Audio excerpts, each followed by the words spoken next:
She was the one who held my hand, you know, guys, through the tough times. She held my hand.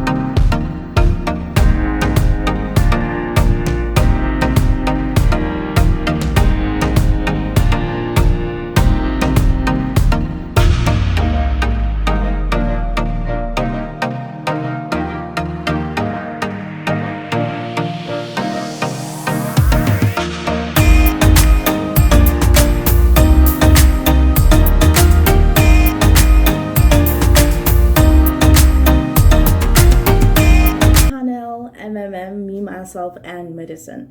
If you're new here, my name is Beauty, and if you came back again, thank you so much for coming back. And don't forget to like, to subscribe, and leave a comment down below. So in today's video, it's actually story time. So I'm going to be sharing or telling you guys how I actually got into this BSc thingy. What actually happened. So it was in January 2016.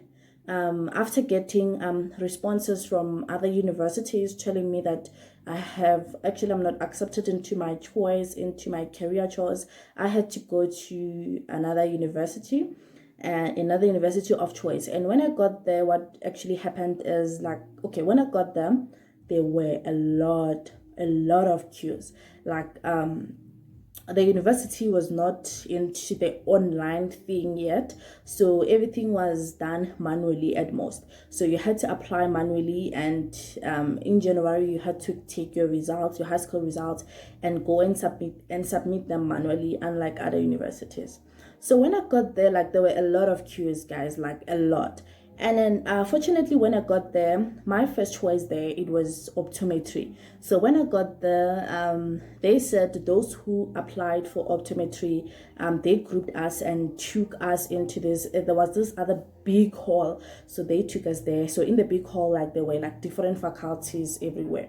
So what I did is, okay, I went to the faculty of optometry, and okay, the thing is, everything was done manually, remember? So they sent me an acceptance letter through post. And where I live, like, post is not really something that is entertained. So we really don't get post. To get post, like, it's a long process.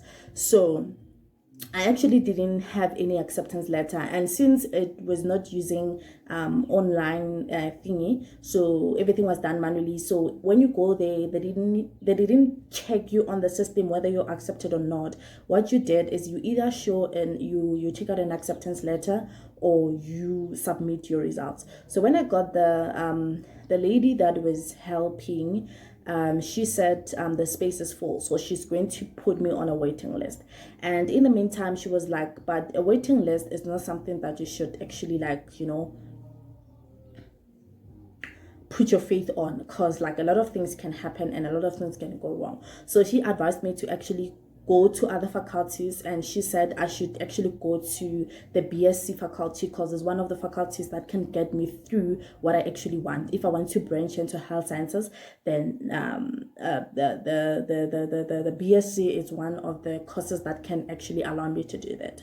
So what I did is I went to the faculty of science and agriculture, and when I got there, like, there were different, because faculty of science and agriculture, it has like I don't know if I should say sub faculties or sub what, but it has like sub things. Okay, we have BSc in physics, BSc in life science, BSc in what microbiology, something like that. Okay, so when I got there, because I loved life science, I wanted to choose BSc in life science, but the queue was long there.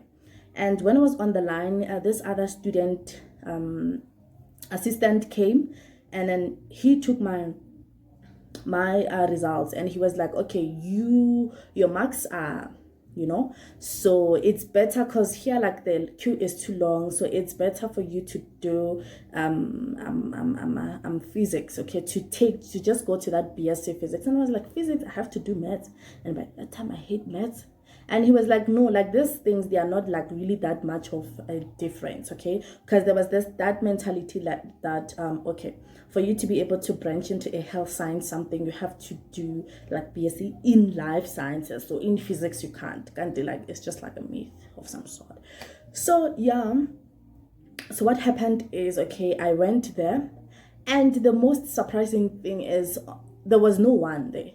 And I sat on that chair, and after sitting on that chair, the lady that was helping me, she took my results and she punched them on a computer or something like that. And then the most surprising thing is, the same day, guys, I got like, okay, an acceptance letter and actually dates on when I should come and register. Like, I was like, okay, this happened so fast. So actually, like, this doesn't leave me with much of a choice, okay? And then remember, in other universities, I also submitted like results and everything. So in some universities, you have to wait. There's still like a selection process where you have to wait, like, you know. So I thought, okay, my registration dates, like the way, if let's say I went this week, so next week I had to register. And in other universities, I have to wait like 2 weeks for me to get like my feedback. Okay, so what happened is, I was like, okay, let me just register in case, you know, because you never know the results. You will never know what will happen. Okay, so what I did is, okay, fine. I was like excited, but sad at the same time, because this course is not what I wanted, but excited at the same time that, okay, everything is getting together, it's coming together. So the same day, then I went home, and I remember I had to come back the next week.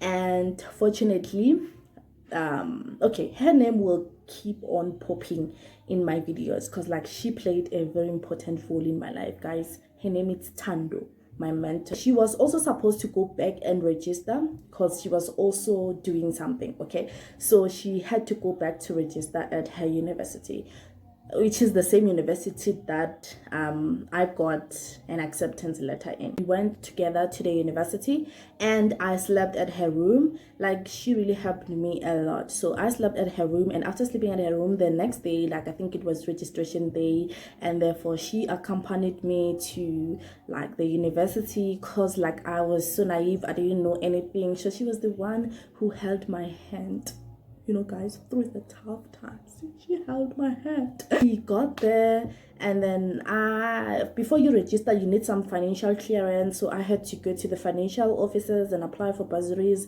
and I got the merit bursary, but it was only covering like tuition, but it was not covering like other expenses, like where you live and stuff. So I had to apply for the merit bursary and other bursaries as well. Okay, and then that happened, and I got like a financial clearance letter, and I went and I registered. And same day, she helped me with like the queues of getting like a place to stay in campus. I got a room same time, and I was so excited that finally, guys, like, finally I'm a varsity student. Okay, and after that, fast forward to when we started our classes. So what happened is, like, you guys, we started with our classes, and after starting with our classes, I was actually depressed in my first semester, because first of all, I was doing something that I didn't want. It was not my career of choice. So I was like really depressed, and I was not like really performing that good as I'm supposed to. So I was like, okay, performing but not that good. So, but I was like, I told myself that, you know what, if I keep on performing like this, I will end up not doing what I want to do. So I have to pull up my socks and, you know, make the pots. So what happened is, okay, first semester it ended, and when I came back in my second semester, like, I came back with, you know, that motivation, personality, and I started making the pots. And yeah, my performance improved, and therefore I went to second year. Fast forward to second year, I went into second year, and I made the pods, and like, there are a lot of achievements that I actually got. Like, guys, motivate, like, you just have to find motivation by yourself, because no one will actually motivate you, guys. Like, to be honest, it's not like everyone that you tell about you or whatever, they are really happy for you. So you just have to find motivation yourself, and don't depend on any other person to do that. Okay, then fast forward to my final year, I was also working hard, even though there were some distractions here and there, because, you know, like, sometimes in life you just become distracted here and there. But I made sure that those distractions, they actually don't come in my way. And I also got some achievements as well, and these are some of them. Surely they're gonna appear here. So these are some of them, as you can see them. Yes, these are some of them. And yeah, that was my final year. And fast forward again to 2019, where I got my degree, where I graduated. Guys, that was, oh my god, it was like the most exciting part of my life. Like, I was like, okay guys, like I achieved what I wanted to achieve in such a long time. And yeah, I graduated, guys. It was all fun and I was so happy, as you can see in the picture. That is just like my story time, how I actually got into BSc and how I actually, my BSc journey led me into doing medicine. At the end of our video, guys, this was just like a story time video, so it was not like nothing much.